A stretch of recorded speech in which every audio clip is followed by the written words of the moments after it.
The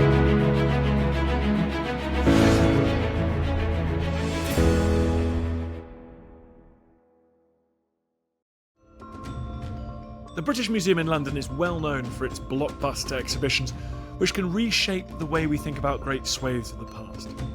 I met with Sinjin Simps, senior curator responsible for the pre-Islamic collections from Iran and Arabia. He's curated a stunning exhibition about the Scythians. First of all, no question is too stupid.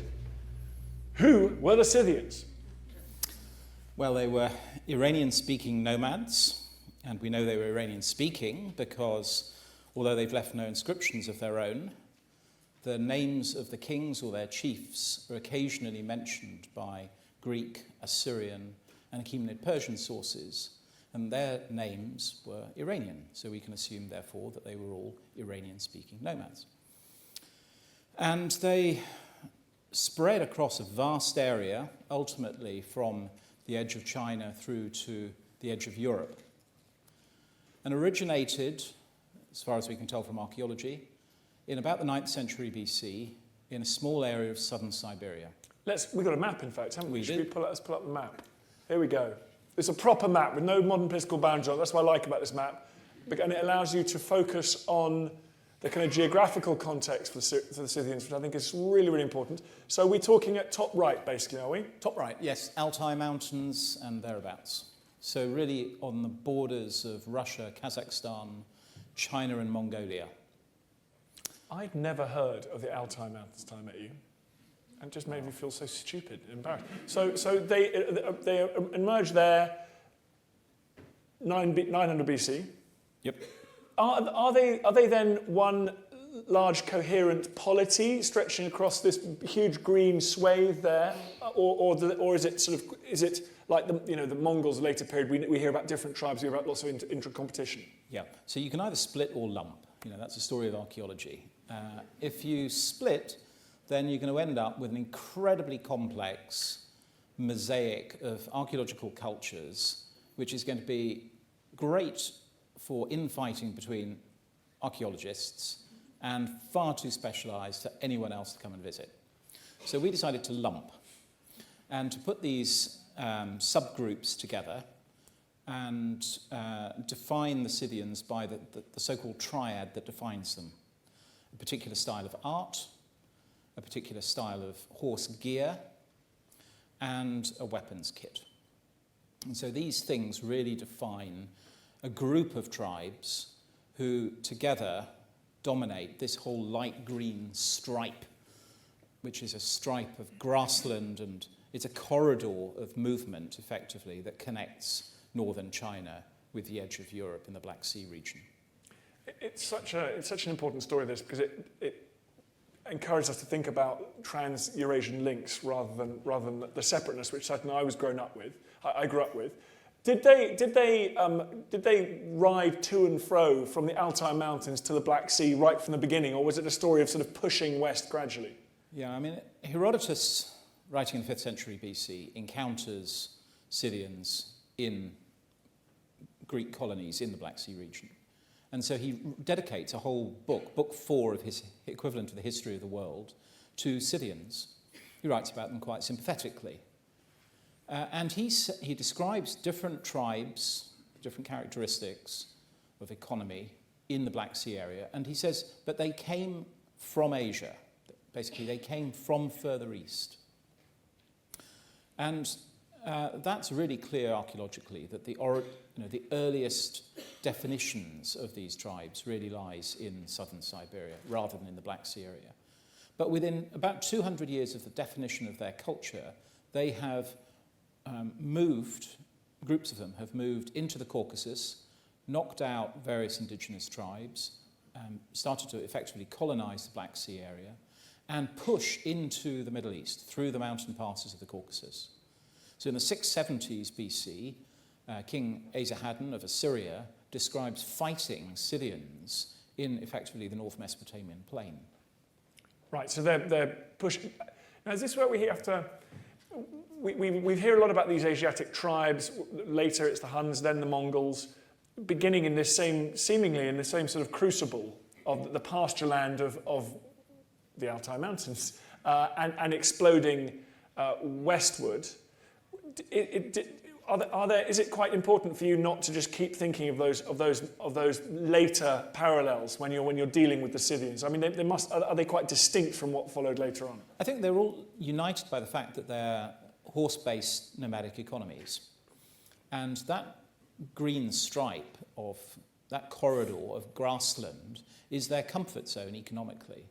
And so when tribes form strong social groups and have good cutting-edge weapons, if you like, that allow them to dominate perhaps other tribes in the area, you can see why at certain times in history, with great leaders, they will pulse either into northern China and threaten China, as the Mongols did, or they will pulse west as far as they will get along that grassland, that pasture grassland corridor.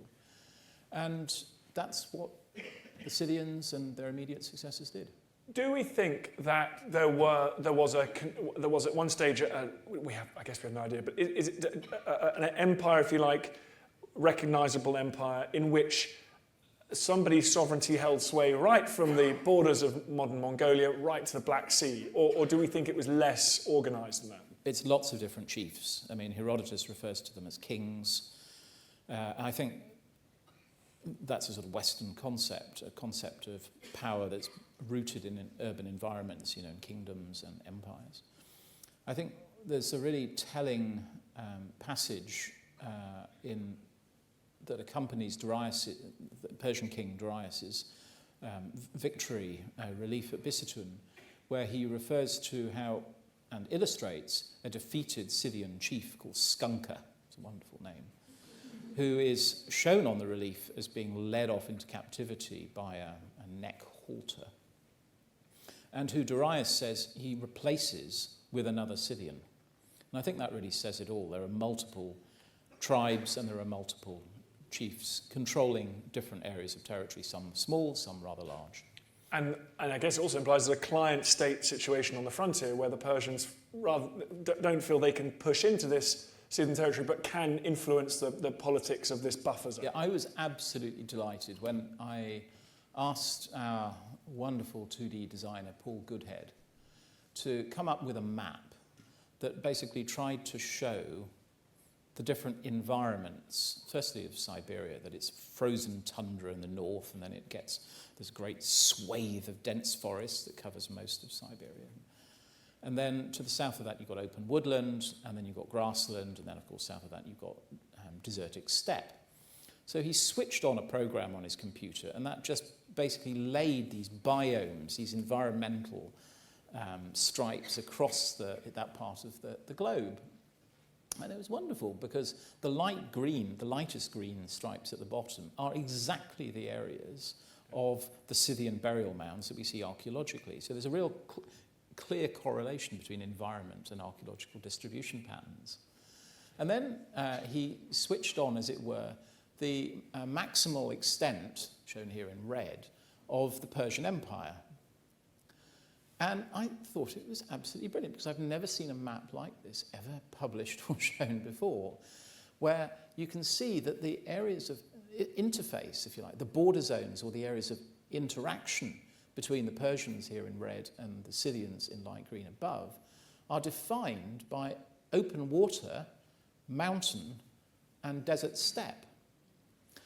And the two occasions when we have historically recorded descriptions of Persian campaigns against the Scythians. One is Darius, who leads a naval expedition up into the Black Sea, across the Black Sea, the sea that the later Romans called the Scythian Sea, and he fails to find the Scythian army because they retreat deeper and deeper, as later Russian armies have done, into their comfort zone of steppe, which has no real defining landmark familiar enough for the Persian scouts to orientate themselves. And so Darius returns empty-handed, according to Herodotus.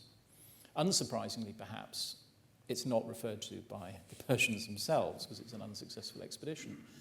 And again, according to Greek historians, Cyrus II, so-called Cyrus the Great, dies in Central Asia, somewhere underneath where that comb is, in fact, in a really nasty bit of desert, somewhere near the Aral Sea, really in that bleak, waterless bit of desert between the edge of Persian Empire and the steppe of the Scythians. Well, they say that history has no hard and fast lessons, but invading Russia is right up there with don'ts. If you guys ever find yourself in a position of despotic power, you're going to be tempted, but just don't invade Russia. Remember that. Okay, and also, don't underestimate nomads. And don't underestimate nomads, quite right. Because that is ultimately one of the reasons why we want to do this exhibition. Because we don't understand nomads, I think. Most of us are products of the urban lifestyle. You know, here we are in the centre of London for a start. We might be a multicultural capital of the world, but we don't really understand nomads. We're worried about people that don't respect borders.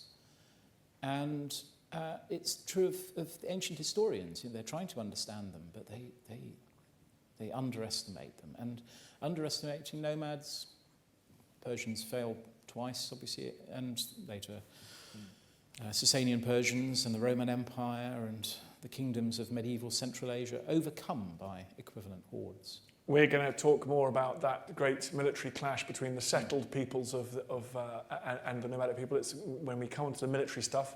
But I'm sure you'll all agree with me, this map actually kind of almost changed the way I think about world history, this map alone. So let's go on to the next slide. There we go. That's the green swathe. That's the corridor of power, if you're riding a horse. And so for a horse, let's say the obvious thing. I mean, why does this environment, why does it offer so much for someone on a horse? Good grazing. Yeah. Not messed up by agriculture. No one to compete with over grazing rights, except other tribes. So it's almost impossible for enemies to project force into this area, and yet it's a huge reservoir of sustenance that allows them to move fast and strike out of it. And build big herds. And if herding is the basis of your economy, your horse breeding and your horse trading, then this is a great comfort zone. And what have we got on now? The tombs. Let's talk about the tombs that dot this landscape, presumably. And we're talking along the entire stretch, are we? Absolutely. Tens of thousands of burial mounds. Different sizes, reflecting different statuses of individuals. Male, female, and occasionally even belonging to children.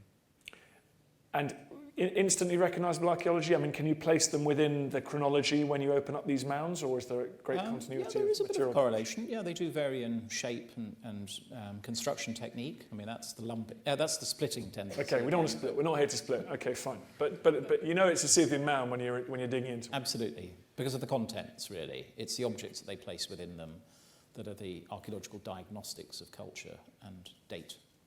And building. Any. If you're a nomad, I think the last thing you want to do is wreck your grazing grounds with a built infrastructure. It's pointless. You know, they're moving according to the seasons, according to the availability of grass, the size of the herd, availability and freshness of the water, moving between high ground and low ground or between different valleys. So mobility is key, and built infrastructure is pointless. Fascinating. Right, let's keep going. Yes, now, first discoveries. And those of you who've already been, lots of you have seen the incredible quality of the workmanship exhibited by the Scythian artisans. And they really do reward close-up views, and we're going to see some of that in a second as well. Let's talk about the first discoveries. Who, ignoring the textual evidence for the Scythians, who first started discovering the material remains of this culture? A whole set of nameless explorers who are under regional government instruction in southern Siberia to map, to colonize, explore southern Siberia for the Russian governors during the reign of Peter the Great. So we're right at the beginning of the 18th century, and although there are, or were, plenty of indigenous tribes, it was terra incognita to Moscow. And Russia, as we think of it now, was a state roughly encompassing what? Well, the land of Rus is old Russia is very much the western part. It's sort of European Russia. It's west of the Ural Mountains that is the vertical spine that divides Europe from Asia, or the two halves of Russia. And Peter the Great is aggressively pushing east? He succeeds Ivan the Terrible. Ivan the Terrible is the first Russian ruler, the first Russian Tsar, to conquer Siberia. Okay. And Peter then starts to map it. And these explorers start to find burial mounds. You've seen them on the picture, very recognizable, obvious curiosity, what's in these mounds. They open them up and they find gold. So this gets to the ears of the governors and Peter very quickly, of course. Everyone wants to get a bit of action when it comes to gold. And imperial decree, send them back to me. So these wonderful belt ornaments, torques, and items of personal adornment are immediately shipped back in consignments, sometimes dated to the month as well as the year, from southern Siberia into actually Peter's new capital, which is St. Petersburg. And so quite well catalogued then, so you know exactly where it's come from, and you know... Well, we know the area it's from. We don't know the burial mound, unfortunately. Okay. That would have been really nice, but... That would have been too good to be true. So we're looking at this now. We've got horses. We've got what kind of scene are we looking at? And what does it tell you? So apart from being an object of beauty? Yes, it's been rather romantically called the under the tree scene. You know, originally in the old literature, that this man is sort of sleeping in the shade of the tree, but it's actually a little bit more ritualistic and a bit deeper than that. So he's resting his head in the lap of a lady wearing a real form of woman's headdress, typical of the Altai region of Siberia, but she's now thought to be a goddess, a sort of perhaps an underworld figure. You can see her headdress almost intertwining, extending up in the pigtail, up into the branches of the tree above. And the dead man's quiver and bow case are hanging from the tree, and his loyal retainer, baldric figure, is holding on to the reins of a pair of horses behind him. So you have a lot of the ritual, the environment, the sense of mobility, warfare, and personal dress really captured by that master craftsman in gold, almost in miniature, except it's not quite as, it's huge on screen, but it's not as small as most people think it is if they haven't actually seen it. Because if you think of a belt buckle, most people think of a belt buckle as being about that size or a little bit smaller, depending on the size of your trousers and the size of your wallet. But these things are scaled up. They're sort of tripled in size from what you would normally think of as functional. So they, I noticed in the exhibition you used the word bling. That struck me as very modern for the British Museum.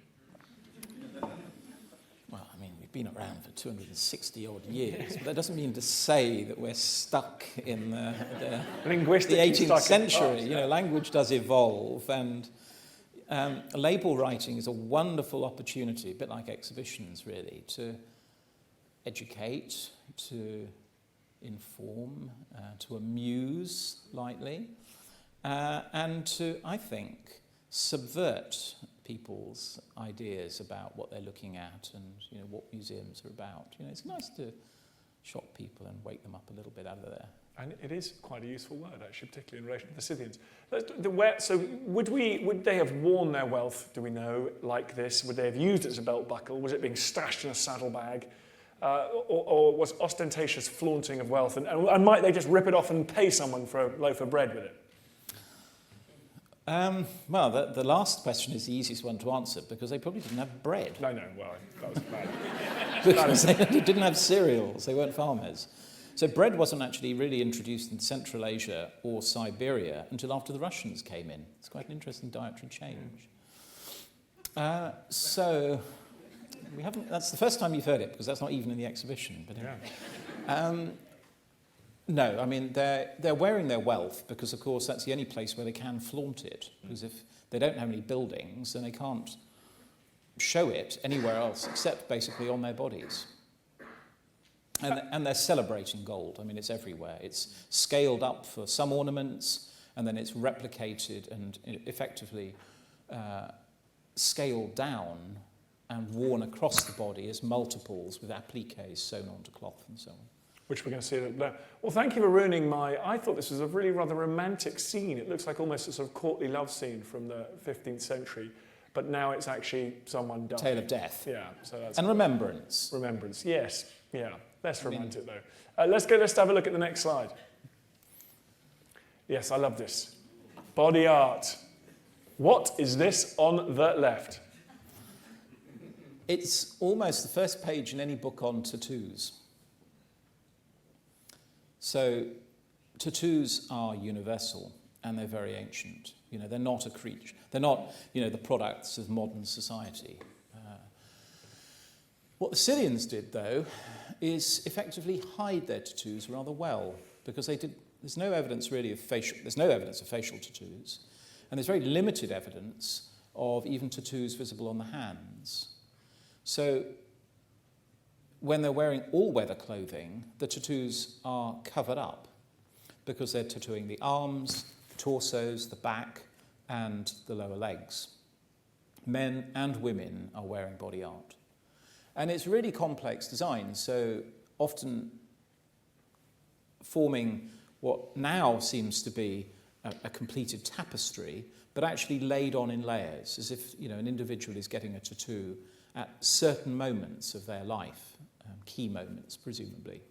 Whatever those key moments are, we don't know, but the individual elements are being added on until parts of their body are covered with scenes of predators and herbivores and rows of birds and things like that.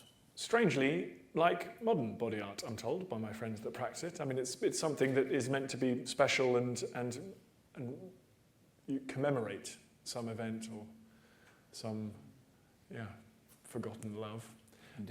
So this, but let's be clear, this is actually skin. This is part of a chieftain. And this is... that's his shoulder at the top and his elbow 2/3 of the way down. And the reason this is interesting is because, given the nature of the landscape, lots of it was preserved in anaerobic conditions or actually frozen solid. Frozen solid. So we don't know how many Scythians were tattooed across east and west, if you like. It's interesting that Herodotus doesn't actually describe tattoos. That's maybe because he never actually saw a Scythian man or woman naked with their clothes on. Indeed. Quite a serious point. In the same way that the Persians depict Scythians, but with the clothes on. So it could have been almost universal, but the only evidence we have is from the Altai region, where the tombs become frozen over a course of time, because the ground underneath the tomb itself never defrosts after the winter period, when the snow soaks down through the burial mound into the ground below. And so over the course of probably centuries, the area sheltered by the burial mound becomes permanently frozen. Layers of ice form around the bodies and the contents of the grave itself. And so when this particular tomb was excavated just after the Second World War, the excavators found the embalmed, tattooed mummies almost intact. Sadly, though, as you might start to imagine, after excavation, they started to decompose. And the conditions of excavation were primitive, and conservation conditions were very primitive. So the excavators chose, in some cases, really to just preserve the tattooed body art. Okay. That's all they could do. Sinjin, I'm looking at you now thinking, is your body covered in tattoos under that suit? I'm feeling... Well, if I was a Scythian, then, you'd never know, would you? Let's keep going. Right, yeah, so we've gone from the body itself to ornament on the body. What have we got here? We've got shoes. And then, obviously, one of the highlights of the exhibition is featured in the top right there, which is these incredible collections of small... what do you describe them as? Appliques. Appliques, yes. So they're stitched on. So they have little stitching loops on the backs, and they were stitched on in rows or in swirling patterns, as you can see on the reconstruction at the top. So that is a reconstruction of the finds as they were still intact on the grave of an unrobbed burial mound, excavated in 2001 in Siberia. Joint Hermitage German Archaeological Institute project. So the cloth itself, in that case, had rotted away completely. But because the grave had never been disturbed, all the appliques were still in that swirling pattern. It's an extraordinary thing, I think. Amazing. And then underneath it, you've got an equally dramatic case of elaborate footwear. So the top was for a man, and the bottom, the shoe, is for a lady from one of the frozen tombs. And you can see that the uppers, as well as the equivalent of the downers, the soles, are covered in stitched designs. And what are we looking at on the left? And then a supersized earring, which is about that long, if you haven't seen it in the exhibition itself. And that comes from an even more recent excavation in Kazakhstan, over that modern political border, but still within Scythian territory. Is there an element of this society, because we know they weren't settled and they didn't have houses and storerooms, that if you're seeing the material culture in the graves, you can be fairly sure that it actually had a day-to-day application, whereas Egyptians might bury a load of stuff that's just ornamental and would sit around the house. But is this, do you get the impression this is I mean, it's high status, but is it real things that you might see day-to-day people using? It is a combination of both, depending on what it is. So some of it is very heavy, is very ornate, and so is probably is ritual and or ceremonial. But some pieces, particularly some of the jewellery, shows evidence of loss of inlays or crude repairs. And so those items are effectively heirlooms that must have been used for a generation or maybe even 100 years before they were actually buried. And those, I think, are the wonderful sort of answers to the question, because they really prove that they are real items. You know, but you had to take this stuff around with you, right? I mean, there's no, so all of it had to be, well, not had to have an application, but I mean, you didn't want to carry that much pointless stuff with you in case you died. No, and I think generally the idea of making something for the afterlife is rather unusual in societies. You know, I mean, I think there's, if anything, quite a strong compulsion to bury people, if you're going to bury things, with things that they owned or that were owned by members perhaps of the tribe or the family that they want to offer into the tomb with their loved one. I think I'm going to be buried with my iPhone. It's the only thing of value I own. Slightly embarrassing. Right, let's. So are you going to be buried with it? I suppose I have. Yeah. Well, it won't be much use after that. Find me. It'll have killed me, so might as well. Okay, so let's move now. We go from slightly more practical possessions. We've moved on to. We've got a collapsible table. I love the fact that it's collapsible. Does that, again, that for me implies, perhaps I'm being overly romantic, but this idea of packing everything up, moving. Absolutely. Yeah. No, it's sort of the proto IKEA flat pack of southern Siberia. So the top is hand carved, oval, rather like a tray. I mean, it is a drinks tray, basically. Everything's a drinks tray. But onto which it's inserted into or onto the tops of these separately lathe-turned legs. So they got the lathe as well as an adze. And I think that's quite an interesting thing to think about. Again, you know, don't underestimate either the speed of a nomad or indeed the craft skills.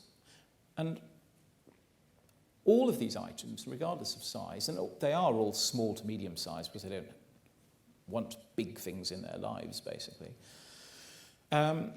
They all really require skill, but actually quite a small toolkit. You know, a bow lathe, an adze, a set of punches or engraving tools, maybe a bellows and a few moulds. About bellows. Smithing. You know, that's all you really need to make any of these metal items, these wooden items. You know, and all of those things can just really be carried in a bag, in a satchel. So we're thinking portable smithies as well. So you can. And do we have any evidence of metal work apart from the outcome? Do we have any? Lots of bronzes, lots of gold, and some iron items, so hard-wearing things like axes and daggers and things like that. But again, being made along the way. Probably.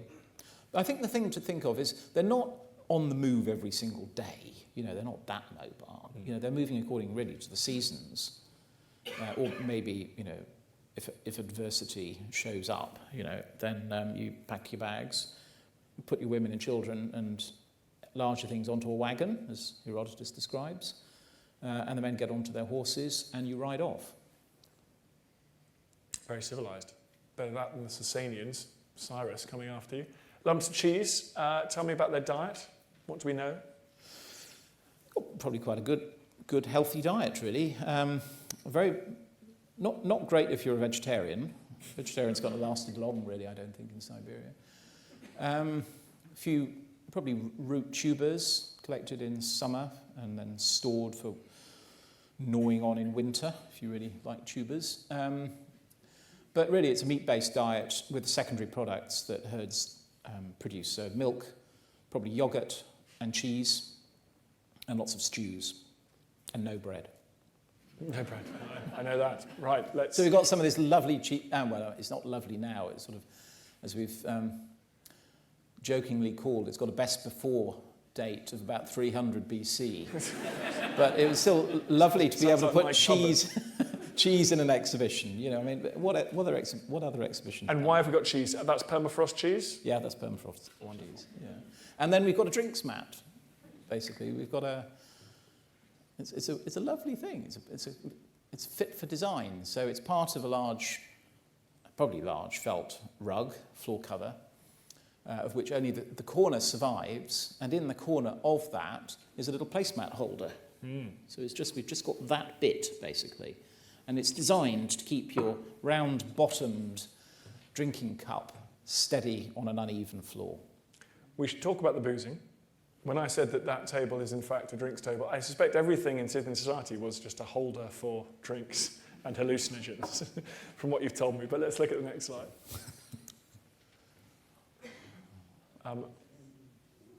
Tell me about how they used to spend their downtime. I mean, I suppose if you're fighting and riding on horseback all the time, you're going to get aches and pains and wounds. And so they do need a bit of downtime. Yeah, I can see where you're going with this. It's medicinal. It's partly medicinal. So Herodotus describes it as a ritual, and I think it's interesting to wonder whether he really did sort of witness this sort of hotboxing scene, which he describes quite sympathetically, where they would make a small tent construction, put a brazier underneath it, scatter the hemp seeds onto the heated stones in the brazier, and howl with pleasure as a result. So they've recognised that the effects of a small amount of drug can be magnified if you enclose the space, hence this sort of hotboxing phrase, I believe it's known as. And we've got this archaeological verification from these frozen tombs of one of these covers, the wooden supports for it, the sort of miniature tent, if you like, and the brazier that goes underneath. Centuries before Humphrey Davy is busy dosing himself up, these guys are onto it. Absolutely. I mean, if you think about it, this is the first use, if not abuse, of a substance until the diffusion of smoking from the New World to the Old in the 1570s. Oh, right. Is that right? And sorry to be naive, what is the drug? What is the hemp they're using? So they're using cannabis. It's cannabis. And that's from... It's locally okay. grown. But there's probably obviously there's a social use to this, but there is undoubtedly a medical use to it. And the really harrowing tale that comes from excavations by a Russian team in Siberia in the 1990s illustrates this, because it's this young lady was found in a frozen tomb, and she had died of breast cancer and had suffered a very bad fall, probably from a horse, so she was partly bandaged up. She was buried. And the forensic analysis that was done of her remains show that she had elevated levels of copper, which she had basically inhaled as part of the smoke of the brazier, from the brazier in which this cannabis was lit. So she was a frequent user, basically. And that probably is because they recognised that that was the only way they could dull her pain. Remarkable. Now we should talk about their impact. We're coming to the sort of the military and then their political and strategic impact. They were remarkable warriors, were they? We wouldn't have put warriors in the title, were they not? Yeah, I mean, that's what gave them the edge. That's what scared the pants out of the people who lived south of them. And it's clear from the essentials that they put into the grave that they were basically a weaponized society. So all the men and some of the women are buried with weapons, a lance, an axe, a pointed battle axe, which is a particularly nasty little thing, a dagger, and sometimes a bow. No stirrups on their horses, so they're incredibly adept. No stirrups, so they're good at horse riding. They rely on reins, a movable bit that gave them control over the mouth of the horse. So by pulling on the reins, the horse would turn left or right, or stop, or go faster, hopefully. And then from an early age, probably, from a very early age probably, learned how to ride horses and got to know how they moved. The horses would get to know how they, as individuals, as riders, interacted with them. And they would use the pressure of the knees and the nice comfortable saddle which they invented, the soft saddle, to sit comfortably on a horse, developed an all-weather riding kit of basically belted trousers, and lived on the horse. Did they invent the trouser? They invented basically tattoos and trousers and the soft saddle. Fantastic. Now let's go to the next. I'm interested about the bow. This is a wonderful, but so let's talk about the images on the right, because they are hugely magnified, and you just get a sense of the craftsmanship, don't you? That it's absolutely remarkable.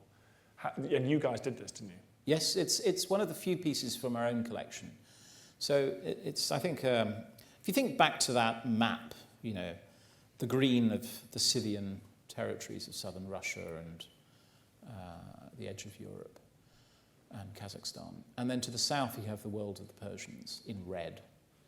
You know, our galleries are full of the Greeks and the Persians and the Assyrians and those settled civilizations, but we've got very little from the green zone, if you like, except for a few pieces, and this is one of the few exceptions. So we've got this little clothing applique. It's tiny, it's only about this big, and yet blown up even on this screen, you can see the details. You know, you can see that they've got decorated trousers, soft boots, belts, hair tied back in a bun, and they're firing these asymmetrical composite bows, which are made of laminated wood and sinew, and which they invented, this particular version of, and which was basically it was a cutting-edge weapon, really, I mean, to mix metaphors slightly.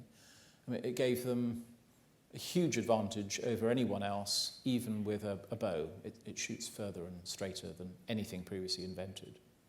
So let's talk about their impact on the settled society. We talked a little bit about the Persians. Does Herodotus look upon them as a threat to Greece and the Greek city-states? Well, the Greeks and the Scythians are actually living side by side up in the northern Black Sea. So there are Greek colonies up there, along with different types of Scythian tribe. So they're coexisting and trading quite happily along. And one of the reasons why Herodotus describes them favourably is, of course, the enemy's enemy is your friend. And we all know about the Greeks and the Persians. Certainly not friends. So, yeah, that's one of the reasons why he describes them. And are they co-opted by the Persians and some Greeks, or perhaps particularly the Romans, to serve as mercenaries because of their skills, their ability, their strike, mobility, and their strike? Yeah, I mean, They serve in as a police force in Athens. They're described by Greek historians as serving on ships in the Mediterranean. There's a wonderful clay tablet which I really did want to borrow from Berlin, but couldn't for various practical reasons, because it was already on loan. And it's a Babylonian cuneiform document from a site in southern Iraq dating to the Persian period. Okay, so that's quite a lot of things to remember. And it describes the rations given to a series of individuals who are described by name. And two of the individuals have Iranian names, and they're described as archers, and they're guarding grain ships on the canals of southern Iraq. So you've got basically long-range Scythian bowmen acting as equivalent of, snipers or a specialised unit in the military service on these boats. And so you can imagine with a bow like this, you only need a couple of the guys, particularly if they take it in turns on shifts, to be very, very effective guards. And so they're serving with the Greeks, they're serving with the Persians. And they're described even in the great battles of Marathon and Plataea as breaking Greek lines. So serving alongside Persians? Alongside Persians, yeah. Right. I'm not surprised they broke Greek lines. Why? We'll turn to this one. I mean, we're going to have questions in a sec. Time has flown by. Why now? Why this exhibition now? It feels particularly timely. People are turning their eyes again to the great exchange across Eurasia. But is that, or is it just luck? Did your number just come up? It's a bit of everything, really. We started talking 3 or 4 years ago internally as to whether or how the British Museum might join other museums in commemorating 100 years of change in Russia. Looking at, the UK has been focusing on Russian art and culture in different ways. And we thought, well, let's go back to one of our comfort zones, deep history, the past. Let's look at a part of ancient history that no one's seen in the UK for almost 40 years. This is the first exhibition in the UK on the Scythians in 40 years. We've got to borrow from Russia and Kazakhstan, in this case, to show the progress of archaeology from the moment of first discovery in the reign of Peter the Great to 20th and 21st century finds, to show what the Scythians were like. We can then tell a story of a parallel economy and an alternative lifestyle that otherwise we find rather difficult to comprehend. So we're doing several things at this moment with this one exhibition. And it's a once-in-a-lifetime moment. We've pulled objects, as it were, out of the Ashmolean. We have a wonderful portrait of Peter the Great on loan from Her Majesty the Queen. We've got 19th century finds from the Ashmolean. We've got 21st century finds from the National Museum of the Republic of Kazakhstan, which are the first loans from Kazakhstan to the UK. And we've got these objects drawn from 3 different departments and storage from the Hermitage Museum, with whom we've really developed this exhibition. So once the exhibition ends on the 14th of January, these objects will go back into different museums and different parts of the Hermitage. And you will never see, I think, an exhibition of the sort that we've devised again for a while.